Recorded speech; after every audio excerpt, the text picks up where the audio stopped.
Welcome back to Unveiling the Truth. We're your host, Nefer. And Nelly, and today we're with the Epiphany coming this Sunday. Yes. We're going to be talking about fun facts about the Epiphany that Nefer orchestrated and put together for us. So this will be interesting. I'm going to be listening with you guys. Yeah.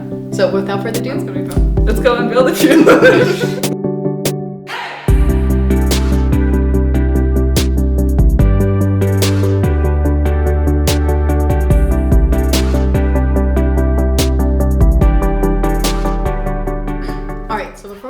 Just like we start off everything that is good and holy, we're going to start this off with a prayer.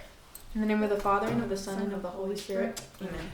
Ave Maria, gratia plena, Dominus tecum, benedicta tu in mulieribus, et benedictus fructus ventris tui, Iesus. Santa Maria, Mater Dei, ora pro nobis peccatoribus, nunc et in hora mortis nostrae. Amen. In the name of the Father, and of the Son, and of the Holy Spirit. Amen. Thank you, Nelly. You're welcome. All right, so with yesterday being the Epiphany, we thought it'd be fun to talk about little fun facts about the Epiphany, some history behind it, what it means, you know. Yeah. That's just for people who don't really know.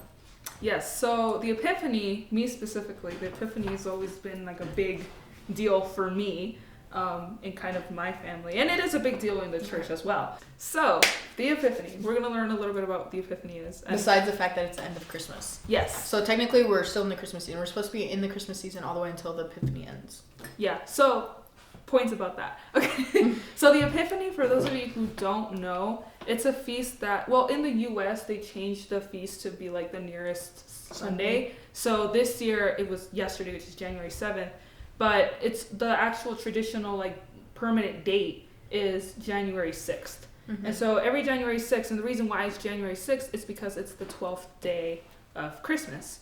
Which is why we have that song, The 12 Days of Christmas, mm-hmm. you know, the first day of Christmas. Blah, blah, blah. Okay, so the reason why we have that song, it's actually commemorating, like, you know, every day there's a gift received. And it's commemorating how 12 days after Christ's birth, or better said, let me restart that.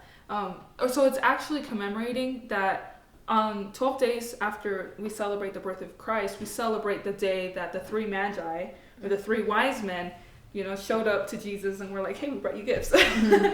And so that's exactly what the Epiphany is. And so, like I said, for me, it's a bit of a personal kind of event. Like in my family, it's very, very big. In Mexico, it's very, very big. Mm-hmm.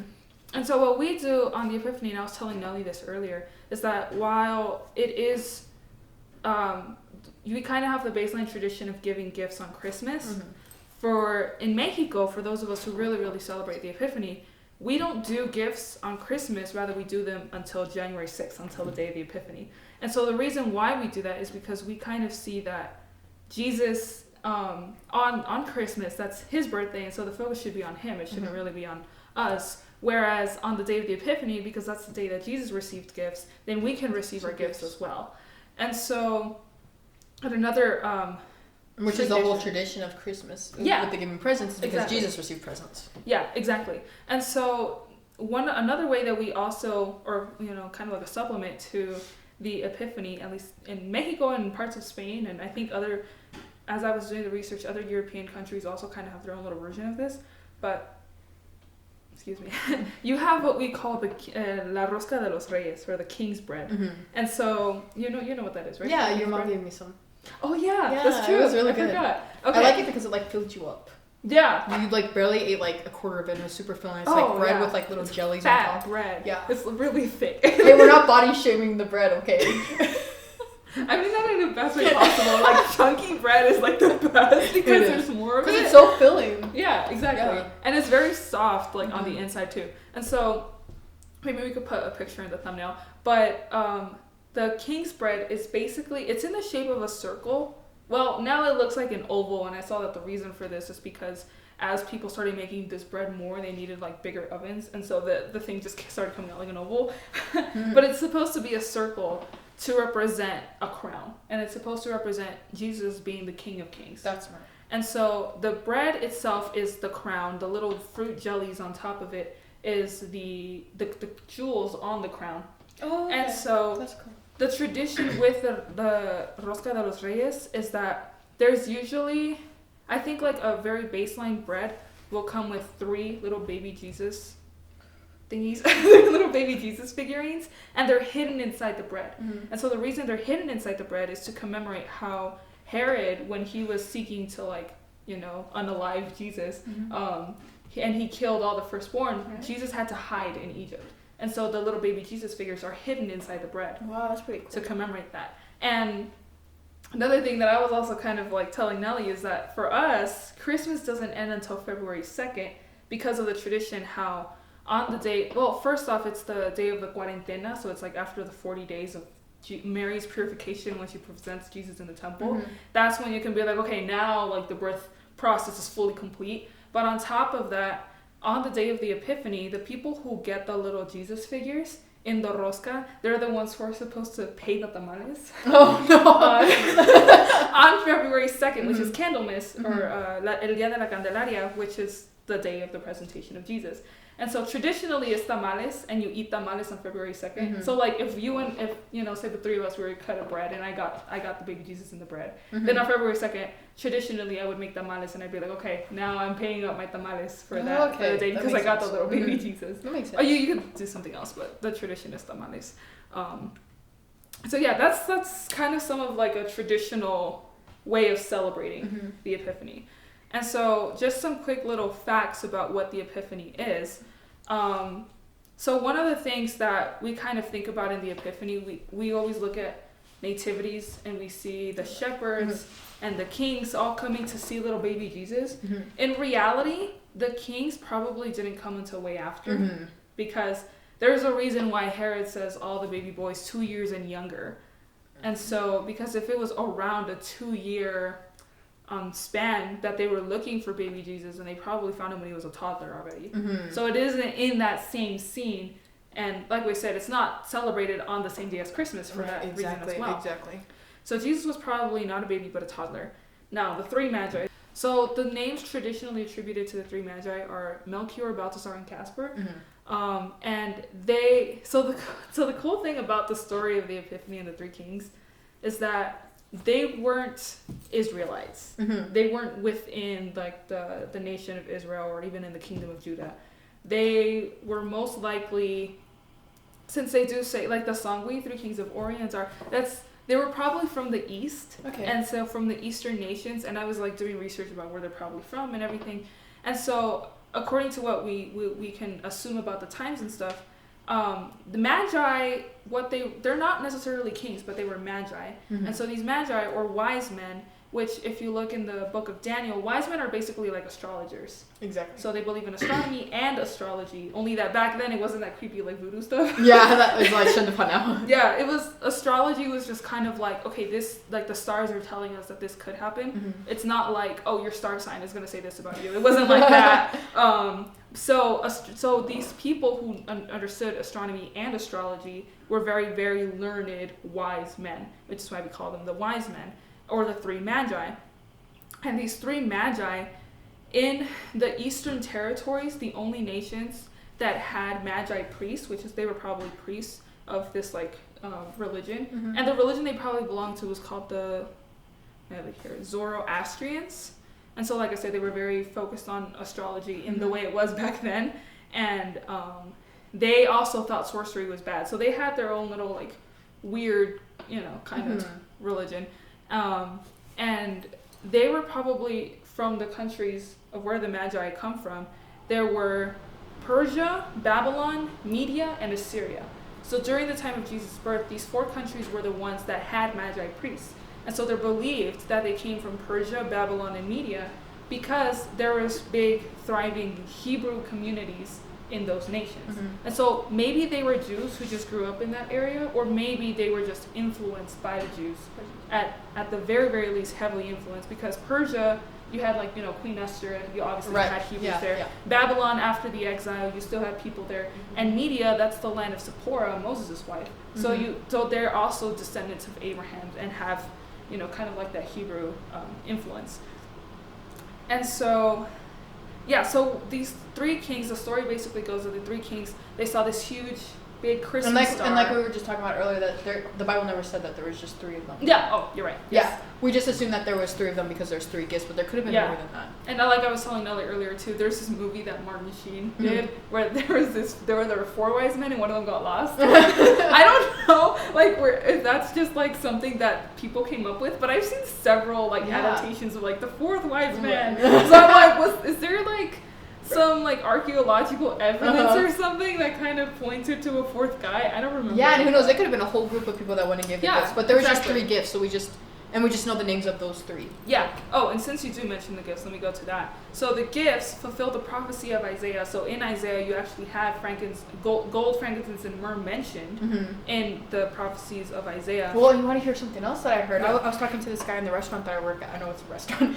And so he was telling me that the reason why they had frankincense, gold and myrrh, because he was the king, the representing king. But frankincense back then was used to like scent the dead bodies, right? Make them smell good as a form of burial. So that was kind of foreshadowing his passion. Yeah. Was the frankincense, was foreshadowing the fact that he was going to die for us. Yeah. Because back then frankincense was like made for burials to make the body smell good, and that's also what I was going to mention, whereas gold was Jesus' royalty, his kingship. The frankincense is his divinity because it's like used in mass and like in worship services, especially in like the Jewish customs. And then the myrrh was for embalmment, which is when a body dies to make it smell good. So that was his humanity, also acknowledging how he's both divine and human. Oh, that's cool. And so these 3 magi off in the east, they saw this huge star, and knowing a lot, being big brains about stars and stuff. I guess they were right too. Yeah, they were like, we gotta go find this. Especially because they were very learned men. They had to know stuff about the prophecies if they did have that heavy Jewish influence, or at least I think there were even some pagan beliefs that kind of corresponded with the Jewish prophecies about the Messiah. Like there's this one thing about how like pagans believed in this guy who would be like the star of the sun or something, or sorry, the son of the star or something like that. So it's like that's not messianic, but people made that connection, or like the pagans made that connection. And so actually the Christmas star most likely referred to Jupiter. Did you know that? Oh. Planet Jupiter? Yeah, that's what I was going to say. I don't think it was even really a star. No, it wasn't. Yeah, it wasn't even a star. And so I'm going to read this quote from this article that talks about how Jupiter had that connection. So it says, starting in August 3 BC, Jupiter rose in the east as a morning star and then came into conjunction with Venus, which if you know, Venus is actually considered the morning star because it seemed very bright at like 6 a.m. I've seen it before. This started a series of 6 conjunctions in that year and the next, 5 with other planets and 1 with Regulus. At the end of 2 BC, always bright Jupiter appeared to move westward toward Jerusalem from the east. And so that's why they say that they're like from the east, because while it's not that the star is like rising in the east, it's that the star is rising from the east. Right, exactly. And so the kings are from the east and they saw it. And if you actually know, Jesus wasn't, we talk about AD Anno Domini as being like the once Jesus was here, but Jesus was actually born at around 2 or 3 AD. Well, he wasn't born in 180. He was born around 2 or 3 AD. Right. Well, and another thing that you're saying is that it's the brightest morning star at 6 a.m., so that can mean that that's when they saw the stars at 6 a.m. Yeah. It could have been. I think it's like 6 or 5. Yeah. Well, that was Venus now, so I'm assuming back then that was Jupiter's position. Okay. Because those things changed. Like the, what's it called? Like the North Pole star. The northern star, the one that the sailors use to guide their path, the one that like never moves during the whole night, that changes every few like thousands of years. Okay. And so but we can kind of assume the time that they saw it, which was like 5 in the morning, 6 in the morning. Yeah, it was probably really, really early when they saw that. And so so the Christmas star also actually has an astronomical basis. And so the Magi, they saw the Christmas star and they went and they, saw little infant Jesus and then they gave him the gifts, and yeah, that's the Epiphany. But the really cool thing about the Epiphany is that in this video that I saw, I was talking about how Epiphany, like when you think of an epiphany, it's like, oh, enlightenment. Like I find like your aha moment, like my middle school teacher. Yeah, that's what I always said, Mama, I've had an epiphany. Yeah, exactly. So it means manifestation, sudden insight, or revelation. And to think, what I kind of always think about the Epiphany is that these 3 magi, traditionally these 3 magi, they were not Israelites. They were probably maybe they were, maybe they weren't, but they were most likely not part of the promised. Right. So they hadn't heard about God. Yeah. I mean, the coming of Jesus. They were probably pagans who had some sort of respect or at least knowledge of Jewish tradition and customs, but they weren't straight up like, they weren't like the high priest of Jerusalem or anything coming to see baby Jesus. They were people who probably didn't even know like about who God truly was. Like they heard about it, but they weren't really in the faith themselves, or they had their own thing. Like they still practiced astrology and stuff. And So even this is very then, like humbling for them. Then. Yeah, even then they went, and these super rich, obviously they're rich, they have stuff like frankincense, silver, and gold, and very learned, very intelligent men bowing in front of a child. Right. And so it's a really, really beautiful story to talk about how even the most learned of people, even the most prestigious of people, even the wealthiest of people, Recognize them. we should bow down to little baby Jesus, especially baby Jesus. And kind of like what I've been thinking about this whole Christmas season is that, I heard someone say this before, but it's like baby Jesus came as a baby because he wanted to be approachable. Exactly. He wanted us to come to him, and who doesn't want to go and like carry and smother a baby, you know? Right. And Well, and he had to take our form too, so that he could show his and to humanity. And relate to us and reason with us. And to, humble himself. Understand us more. To that point. And so it's really a story of like humility and even how God reaches out. Reaches out to places where you wouldn't expect. Like God really loves underdogs. He's a fan of underdogs, and he loves underdogs. Well, and it also shows that he can reach out in different forms too. Yeah. Like he doesn't just have to come almighty. God is in so many different things. Like the shepherds, and this isn't part of the Epiphany, but talking about the Christmas story, the shepherds themselves, people think that when we talk about like, oh, the shepherds were there because of their humility or blah, blah, blah, blah, it was actually because there was a negative stereotype during the time that all shepherds were robbers. Oh, wow. So shepherds were seen as criminals back in the day. And so it's not that the shepherds were there because of their humility. It's the fact that because no one wanted them. And the fact that the shepherds were the ones called to, not for their humility, but even though they were like seen as the worst of the worst, they were called to come adore Jesus. And even cool. These pagans who were probably not part of God's promise, even they were called to come see Jesus. So yeah, that's the Epiphany. And that shows that Jesus relates to and loves all different types of people. Like it doesn't matter if you're rich, poor, pagan, Christian, like God loves you all. Yeah. So that's that. I don't know if you want to add something. No, that covered it all. That was great. Thank you. That's pretty cool. Yeah, so keep that in mind during the Epiphany. I know it was technically yesterday or the day before yesterday. We talk about the traditional date. But, keep that in mind when you're eating the tamales on February 2nd. Yeah, and keep in mind that it's a day about giving and appreciating the gift of God to us for salvation.